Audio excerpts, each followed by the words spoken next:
கடைசியாக news and views பதில கேரளாவில் நீதிபதி ஹேமா கமிட்டி கொடுத்திருக்கக்கூடிய அந்த திரைத்துறையில் நடக்கக்கூடிய பாலியல் சுரண்டல்கள் தொடர்பாக ஒரு மிக முக்கியமான பரிந்துரை அப்படின்றது ஒரு அதிர்வலை ஏற்படுத்தியிருக்கு. மொத்தம் ஆமாம், கேரள திரைத்துறையில் பாலியல் வன்முறைகள் நடக்குது, பாலியல் சுரண்டல்கள் நடக்குது.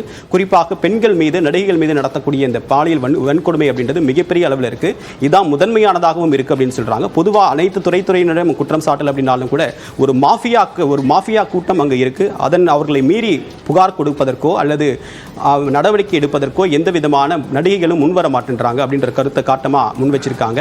ஸோ இந்த பரிந்துரையின் அடிப்படையில் தற்போது கேரள கலாச்சாரத்துறை ஒரு மிக முக்கியமான அந்த பரிந்துரைகளை அமல்படுத்தக்கூடிய நடவடிக்கை தொடங்கியிருக்காங்க.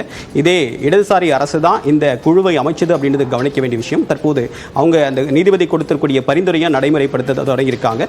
ஸோ இதன் அடிப்படையில் தமிழ் திரையுலகிலும் இதே மாதிரி நடிகைகளுக்கு மட்டும் கிடையாது, நடிகர்களுக்கும் இதே மாதிரி பாலியல் துன்புறுத்தல்கள் இருக்குது அப்படின்னு சொல்லிட்டு ஷனம் செட்டி குறிப்பிட்டிருக்காங்க.